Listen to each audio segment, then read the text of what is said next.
છાના રહી જાવ રોવાનું. હા સુગર સાહેબ છાના રહી જાવ.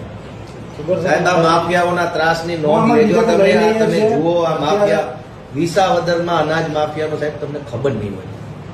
તમે આ જુઓ. હું રાજકીય માણસ છું, કદાચ હું ખોટું બોલતો હોઈશ. આ બાબા તમને લાગે છે ખોટું બોલ્યો?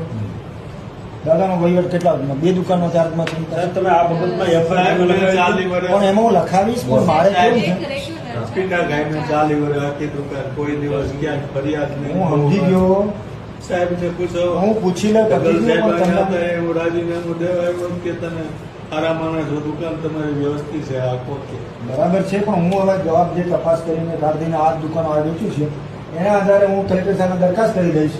એ મને હુકમ કરી દેશે આ અનાજ માફિયાઓને તમે કઈ કરી શકો એમ છો મારા સાહેબ? દરખાસ્ત ને કાગળ ને પરિપત્ર તો સરકારી વાત છે, એનો કોઈ મતલબ નથી.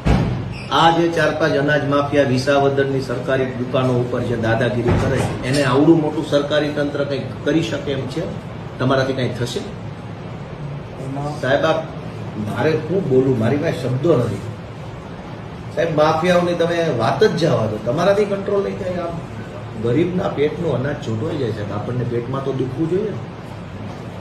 આપણે છેવાડાના વર્ગમાંથી આવીએ સાહેબ. તમે ગરીબ પરિવારમાં થશો, હું છું, આ બધા આપણે જે તે આપણો ભૂતકાળ જુઓ, આપણે ગરીબ પરિવારના માણસો.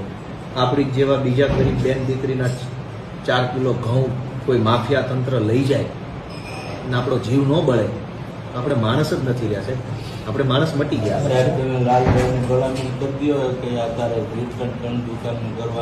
કરી દેશે, બેન કરી દેશે, બેન કરી દેશે. હા બેન કરી દેશે. એ ચિંતા કરો, કાંઈ થઈ જાય. હા હો કરી દેશે.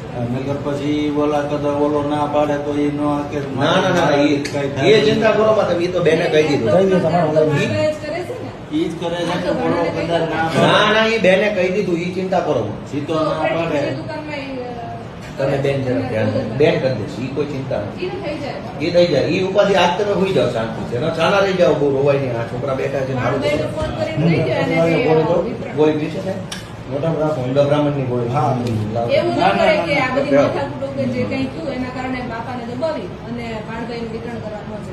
રેગ્યુલર વ્યવસ્થિત વિતરણ પૂરું ઓગસ્ટમાં કરવાનું. તેલ એમના ચલણ ભરેલું છે ને દાદાએ, એમાં છૂટા કરાવવાનું પછી ચાર્જ છોડે તો એને વાંધો નહીં ને. હા બરાબર.